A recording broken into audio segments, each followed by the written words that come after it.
My name is Ethan Harper, 24 years old, living in a quiet suburban neighborhood in Seattle, Washington. Our family home is a modest two-story house on a tree-lined street, the kind of place where everyone knows their neighbors but keeps to themselves. It is just the three of us now, me, my older sister Lauren, who is 26 and still single, and our stepmother Sarah. My biological father passed away 8 years ago in a tragic car accident on the icy highways of Interstate 5. Dad was hospitalized for months before he finally slipped away.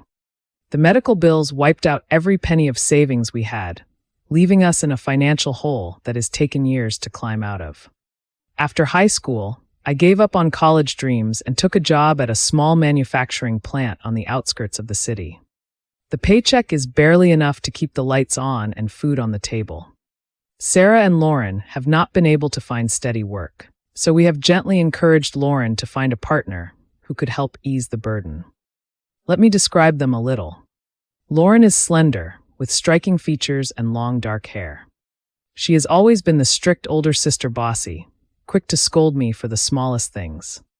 The poverty weighs heavily on her. She carries a quiet resentment about it. Sarah, my stepmother, is 45 now. She is curvaceous, pleasantly plump in a way that suits her tall frame. Even though money has been tight, she always manages to smile, keeping an optimistic outlook that lifts the rest of us. But since Dad died, I have noticed moments when her cheer fades into deep sadness. I thought it was grief for him, or worry about Lauren's future. Sarah is still an attractive woman, mature and warm, but I never thought of her in any way other than maternal.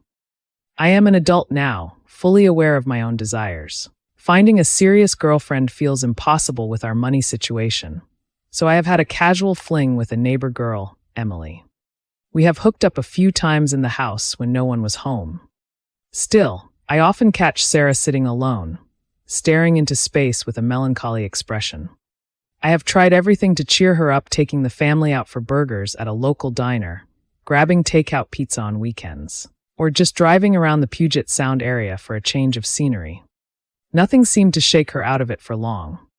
One Friday afternoon, Lauren was out shopping with friends, and I was supposed to be at work. But I felt under the weather, nothing serious, just a headache and fatigue, so I called in sick and headed home early. On the way, I stopped by a nearby lake trail, checking spots where I sometimes fish on weekends to improve our meals. I picked up some fresh produce from a roadside stand, planning a simple grilled dinner. When I pulled into the driveway, the house was quiet. I figured Sarah might be napping or out running errands. Carrying the groceries inside, I set them on the kitchen counter. Lauren's room was empty. Then I approached Sarah's bedroom door. It was closed but not locked.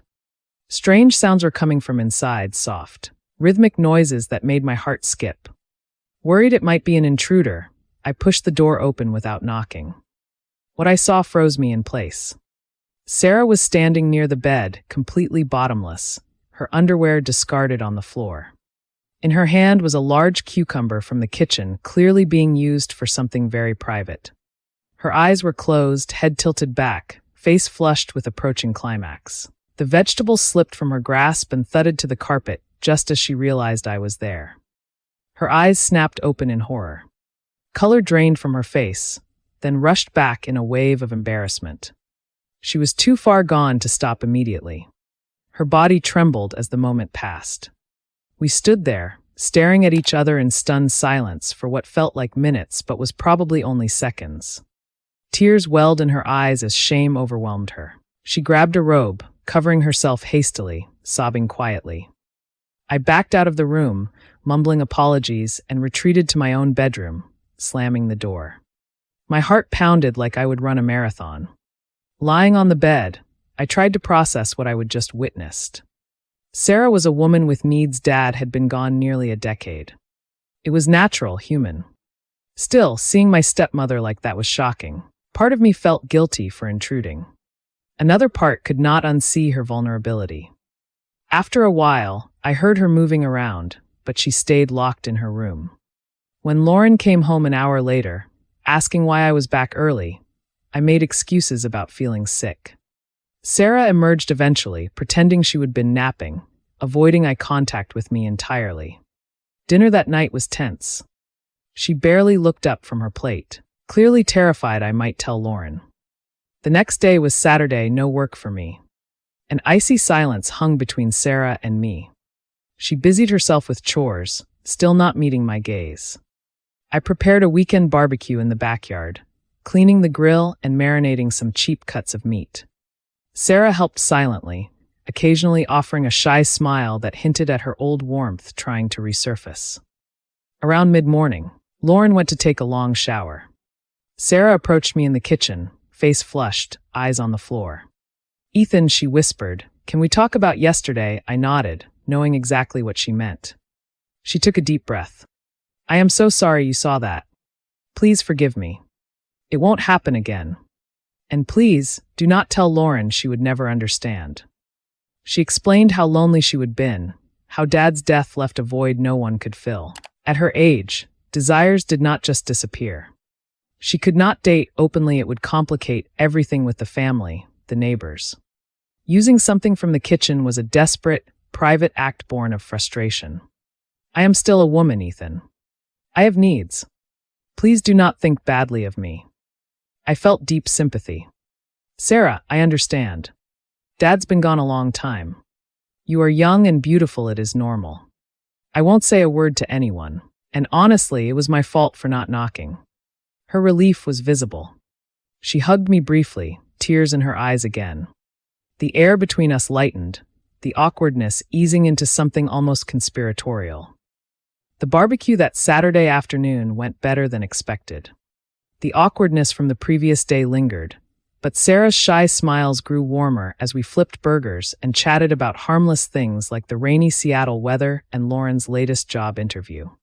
When Lauren finally emerged from her shower and joined us outside, everything felt almost normal again. That evening, after Lauren headed out to meet friends at a downtown bar, Sarah and I were alone in the house.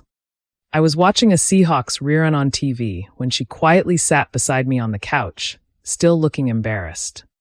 Without meeting my eyes, she handed back the electric grooming trimmer I would lent her earlier, something I would jokingly offered after our kitchen talk. Used it," she whispered, cheeks burning red. "Thank you, Ethan. It worked really well." I smiled, trying to keep things light. "Glad it helped. Does it do the job properly? No irritation or anything?" She fidgeted with the hem of her sweater, clearly mortified, but also relieved to have someone to talk to. "It is perfect. Better than anything your dad ever bought me. It has been years since I took care of things down there. Everything had gotten a little overgrown. But now it is smooth again. Clean. I feel better." Hearing her say it out loud sent an unexpected jolt through me. I shifted on the couch, suddenly hyper-aware of her closeness. "Good. Seriously, Sarah, you deserve to feel good. And if you need a new one, I will pick one up, no big deal." She finally looked at me, eyes soft with gratitude. "You are so kind to me. I do not know what I would do without you." Then, almost too quietly to hear, "Your dad was very passionate. Every day, sometimes twice. I got used to that kind of attention. After he was gone, I tried to ignore it, but the need never really went away. It just built up." I swallowed hard. "I get it. You are still young. Beautiful. It is not fair you have had to go through this alone for so long." Her hand rested lightly on my knee, a maternal gesture that somehow felt different now. "Thank you for understanding. And for not judging me." We sat in silence for a moment, the TV murmuring in the background. When Lauren texted that she would be home late, the house felt even quieter. The next morning, Sunday, I woke up early and drove to the local Target before it got busy. I bought a new ladies' electric trimmer, the best one they had, along with some fresh vegetables for dinner. I also picked up a couple of large organic cucumbers from the produce section, remembering how embarrassed she would been about using kitchen items. When I got home, Lauren was still asleep, and Sarah was in the kitchen making coffee. I handed her the grocery bag discreetly. "Got what you asked for," I said with a small grin. She peeked inside, saw the cucumbers, and immediately blushed crimson. "Ethan, you did not have to. You said you needed them," I teased gently. And these are the biggest, firmest ones they had. Thought they would. Work better. Her eyes widened. Then she laughed a real, warm laugh that lit up her whole face. You are terrible, she whispered, but there was no anger in it. Only flustered amusement. Later that afternoon, Lauren announced she was heading to a friend's lake cabin for an overnight trip and would not be back until Monday evening. As soon as her car pulled out of the driveway, Sarah closed the front door, turned the deadbolt, and looked at me with a mix of nervousness and something else I could not quite name. Ethan, did you really get those cucumbers for that reason? I shrugged, trying to play it cool even though my pulse was racing. I figured it is safer than kitchen stuff. Cleaner. And yeah, I got the biggest ones. Though. I hesitated, then decided to lean into the joke. They are still not as big as. Well, me. The words hung in the air. I expected her to scold me, change the subject, anything but what happened next. Sarah's mouth parted slightly in surprise. She stared at me for a long moment, eyes flicking down briefly before meeting mine again. You are joking, she said softly, almost challenging. I am really not. A slow flush spread across her chest and neck. She bit her lower lip the same way I would seen her do when she was thinking hard about something. Your dad was. Very well endowed. Tall guy, big build. I just assumed you took after your mom's side more. Smaller frame. I did not, I said quietly. The silence stretched, charged with something new and dangerous. She shifted her weight, hands clasped in front of her. You are my stepson, Ethan. We should not even be talking like this. I know. But neither of us moved away. Finally, she spoke again, voice barely above a whisper. If you are telling the truth, maybe you should prove it. So I stopped wondering. My heart slammed against my ribs. This was crossing a line we could never uncross. But the look in her eyes, lonely, curious, hungry after years of denial, was impossible to ignore. I stood slowly, hands trembling as I unbuckled my belt. She did not stop me. Did not look away. When I lowered my jeans and boxers, letting everything spring free, her sharp inhale told me everything I needed to know. Oh my God, she breathed. You really are. Just like him, maybe even. She trailed off, eyes fixed, lips parted. The resemblance clearly struck her hard memories of my dad mixing with the reality in front of her. I tried to make light of it. Told you. 25 centimeters on a good day. She let out a shaky laugh, stepping closer without seeming to realize it. It is. Exactly the same color. The shape. If I close my eyes. Her voice cracked. Then quietly, would you let me touch it, just once, so I know it is real? So I can remember what it felt like to be wanted. I could not speak. I just nodded. Her hand trembled as she reached out, fingers brushing the length of me. The contact sent electricity through my entire body. She traced it slowly, reverently, like she was reconnecting with a lost part of herself. It is warmer than I remember, she whispered. Tears welled in her eyes, not from shame, but from overwhelming emotion. I have missed this so much. The room felt too bright, too real.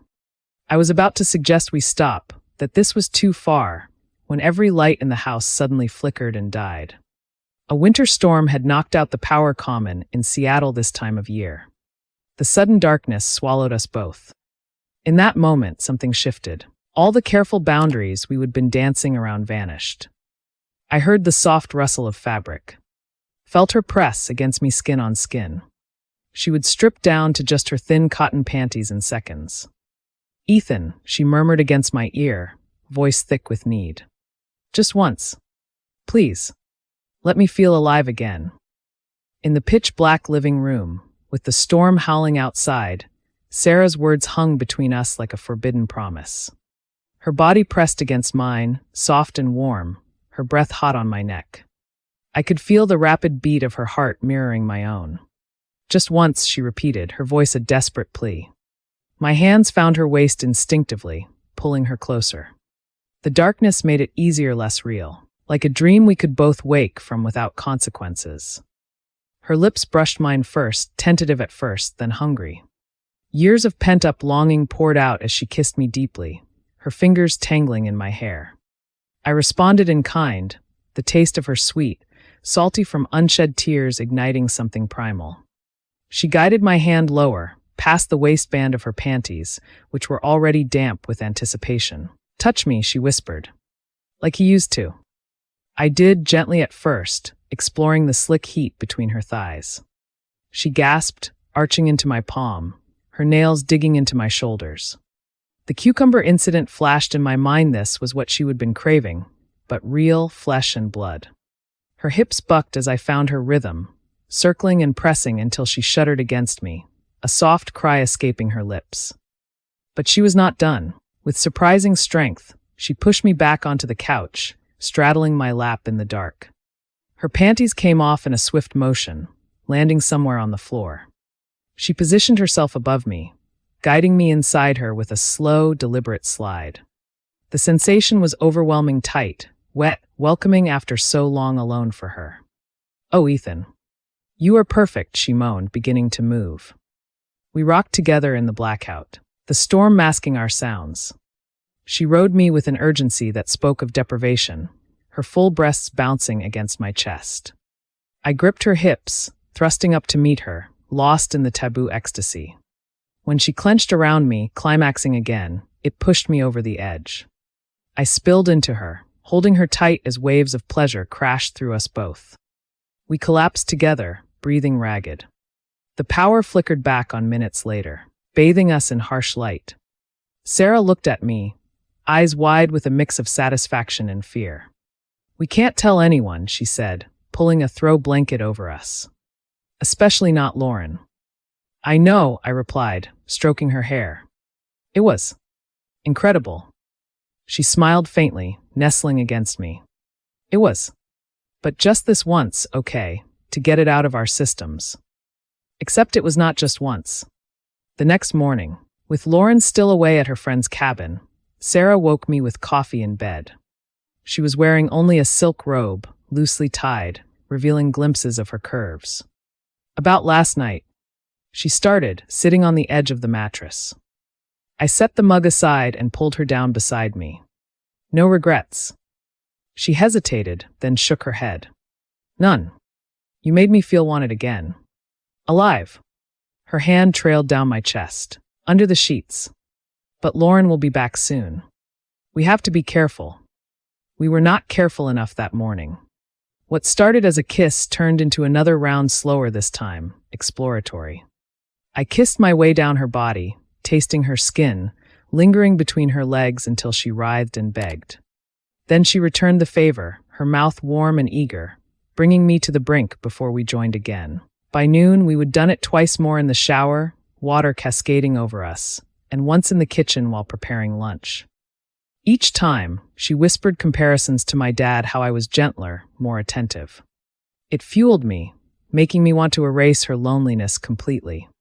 "You are my good boy," she would say, holding me close afterward. "Thank you for this." When Lauren returned that evening, we acted normal dinner. TV, small talk. But Sarah's foot brushed mine under the table, a secret signal. Her smiles were brighter, the sadness gone from her eyes. Over the next few days, with Lauren around, our interactions stayed innocent on the surface. But the flirtation built in stolen moments. In the laundry room, she would press against me while folding clothes, whispering, "I can't stop thinking about you." I would reply with a quick kiss, hands roaming briefly before we heard footsteps.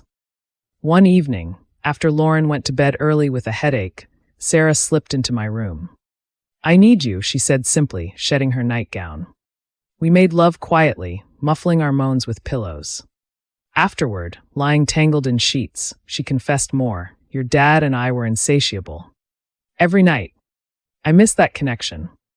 I will be that for you," I promised, "as long as you want." She traced patterns on my chest. "But we have to stop eventually. This can't go on forever." Deep down, I knew she did not mean it. The way her body responded, the glow on her face, it was addictive for both of us. A week later, opportunity struck again. Lauren announced a weekend trip to Portland for a job fair.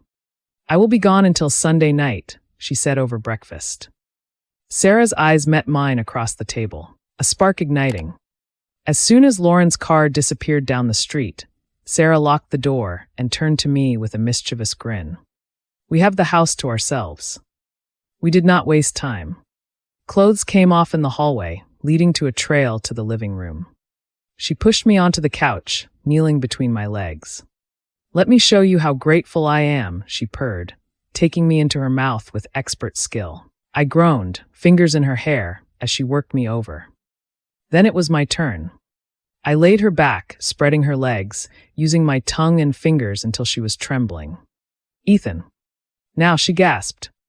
I entered her slowly, savoring every inch. We moved together, building to a crescendo that left us both spent. But the weekend was just beginning. We spent hours exploring trying positions we would only fantasized about. In her bed, the one she would shared with Dad, it felt strangely right. "You are better than him in some ways," she admitted during a break, feeding me grapes like we were lovers on vacation. "More stamina. More. Creative." I laughed, pulling her on top. Practice makes perfect. By Saturday night, we would lost count 4-5 times. The house smelled of us, sheets rumpled everywhere. In the bath together, bubbles hiding our bodies, she leaned back against me. "I have not been this happy in years." "Me neither," I said, soaping her shoulders. But a nagging thought crept in. What if Lauren found out? Or worse, what if this ended? Sunday morning, we woke tangled, making love one last time before cleaning up. Lauren texted she was on her way back. Sarah kissed me deeply. Our secret. Forever. As the days turned into weeks, our affair deepened. Stolen glances at dinner, quickies when Lauren was out. Sarah bloomed, her laughter filled the house, her step lighter. I felt like a man for the first time, protective and desired. But secrets have a way of unraveling. One afternoon, while Sarah napped, a knock came at the door. An older couple stood there, holding documents. "We are looking for Ethan Harper," the woman said, her eyes filling with tears. "We're your biological parents." The knock at the door came on a rainy Tuesday afternoon in early spring. Sarah was upstairs folding laundry, humming softly to herself, the happiest I would heard her in years.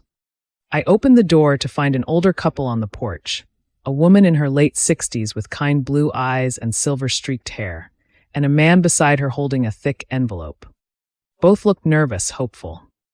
"Are you Ethan Harper?" the woman asked, voice trembling. "Yes. Can I help you?" She took a step forward, tears already spilling. "My name is Rebecca Harper. This is my husband, Daniel. We're your biological parents." The world tilted. I gripped the doorframe, staring at the documents they handed me: birth records, DNA test results, old photographs. A story unfolded that sounded like something from a movie. Rebecca had been a young Army nurse stationed in Vietnam during the war. She met my biological father, Daniel A.U.S., Army doctor at a field hospital near the Cambodian border. They fell in love quickly, intensely. When she discovered she was pregnant with me in 1972, the war made everything impossible. Daniel was reassigned. Rebecca was sent home early due to complications. She gave birth to me in California, but could not keep me. Her family disowned her for the war baby, and she was too young, too broke.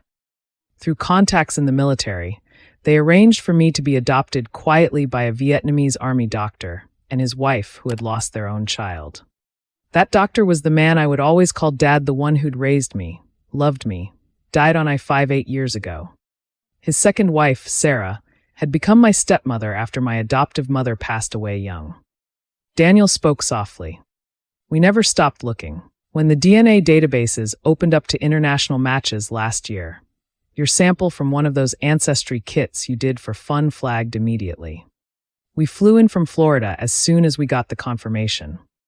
Sarah appeared behind me then, drawn by the voices.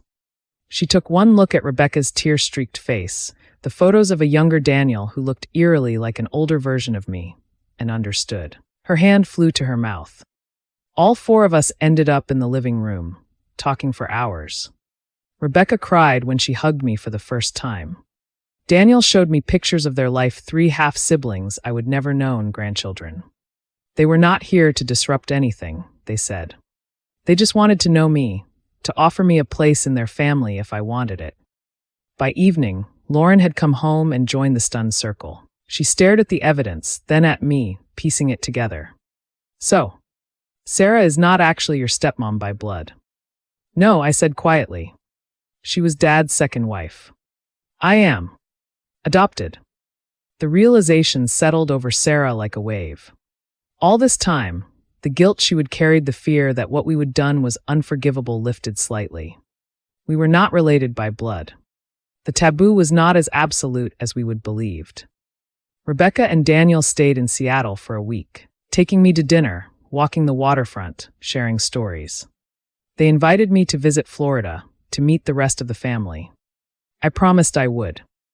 On their last night, after they would gone back to their hotel, Sarah and I were alone again. Lauren had crashed early, overwhelmed by the day's revelations.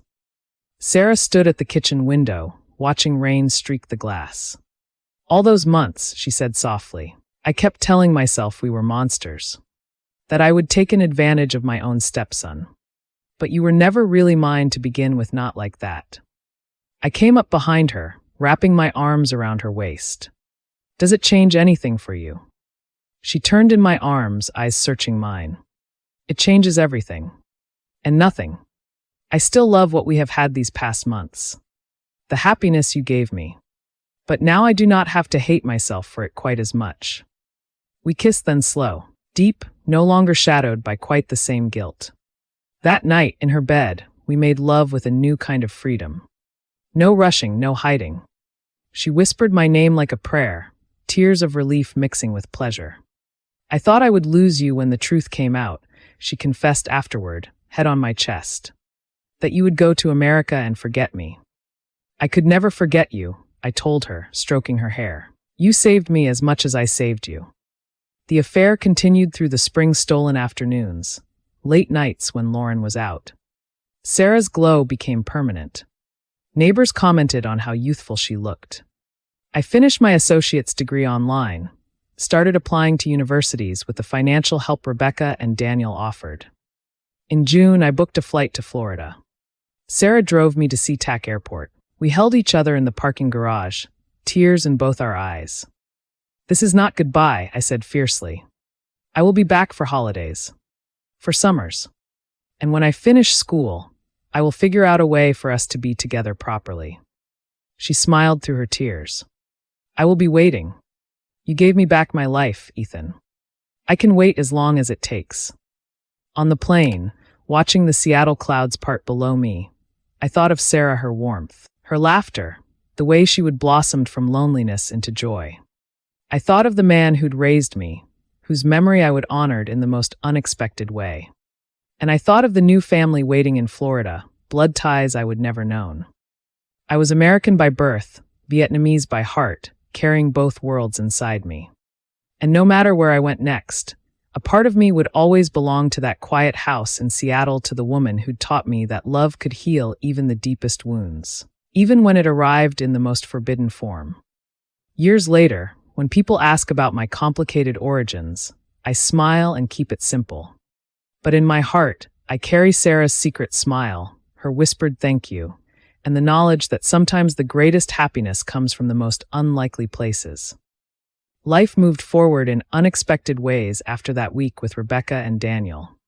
I visited Florida twice that first year, Thanksgiving and summer break, meeting my half-siblings, nieces, and nephews. They welcomed me like I would always been part of the family. Rebecca cried every time she hugged me goodbye at the airport. Daniel taught me to fish in the Gulf, told me stories about the war, about the young nurse who stole his heart in a jungle hospital. I learned I had his height, his stubborn streak, even his laugh. But Seattle was still home. Sarah was still home. We kept our promise to be careful. Texts during the day when I was at community college classes. Late night calls when Lauren was asleep. Weekend errands that turned into afternoons at a quiet motel off Aurora Avenue, where we could be loud and unhurried. She would greet me at the door in lingerie bought just for me, or sometimes nothing at all, pulling me inside with a hunger that never seemed to fade. "You are my addiction," she would whisper against my skin. "I count the hours until I see you." I felt the same. School, part-time work at the plant, visits to Florida, none of it dulled what we had. If anything, the distance made the reunions more intense. Sarah changed too. She started taking online classes in bookkeeping, landed a remote job that paid better than anything she would had before. The house felt lighter. Lauren noticed, asked if Sarah was seeing someone. Sarah laughed it off, just finally moving on. Honey and Lauren let it go. 2 years passed like that. I graduated with an associate's degree, transferred to the University of Washington with scholarships Rebecca helped secure. I moved into a small apartment near campus, but I was at the house almost every weekend. One spring evening in 2025, I came over for dinner.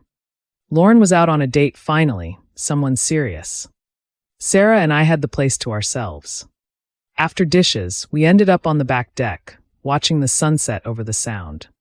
She leaned against me, head on my shoulder. "I turned 48 last month," she said quietly. "Sometimes I look in the mirror and wonder how I got so lucky. After everything. I have you." I kissed the top of her head. "You deserve it. All of it." She turned to face me, eyes shining. "Move back in. Officially. Lauren's talking about getting her own place with this guy. The house will be ours. We do not have to hide anymore." My heart stuttered. "You mean?" "I mean come home, Ethan. Be with me. Openly. We are not doing anything wrong, not really. Not anymore." I said yes before she finished the sentence. Lauren moved out that summer. Sarah and I turned the house into ours, new paint, new furniture in the master bedroom, her things mixed with mine. Neighbors assumed we were just a blended family saving money by sharing the house. We let them assume. We built a life. Quiet dinners. Weekend hikes in the Olympics. Lazy Sundays in bed. She came to my graduation when I finished my bachelor's in engineering. I was there when she got promoted to office manager. We traveled road trip down the Pacific coast, a week in New York for her 50th birthday. In photos, we looked like any happy couple. Rebecca and Daniel visited once. They met Sarah, thanked her for raising their son so well. There were tears, long talks. Rebecca pulled Sarah aside one afternoon. "I see how you look at each other. I am just glad he is loved." Sarah cried that night in my arms. "She knows," she whispered. "Maybe she does," I said, "and she is okay with it." We never told anyone else. We did not need to. What we had was ours, private, precious, born from loneliness and transformed into something enduring. Now, in January 2026, I am 26. Sarah is 50. We woke up this morning to snow, rare for Seattle, and stayed in bed half the day, watching it fall past the window. She is asleep beside me now, breathing soft and steady, one hand resting on my chest. I think back to that afternoon I walked in on her, cucumber in hand, face flushed with private need. I think of the darkness that brought us together, the revelation that set us free. I think of the man who raised me, whose memory we both honor in our own way. Love does not always come neatly wrapped. Sometimes it arrives messy, forbidden, painful. Sometimes it heals wounds you did not know you had. Sarah stirs, murmurs my name in her sleep, pulls me closer. I kiss her forehead and close my eyes. Outside, the snow keeps falling, blanketing the world in quiet white. Inside, we are warm. Together. Home.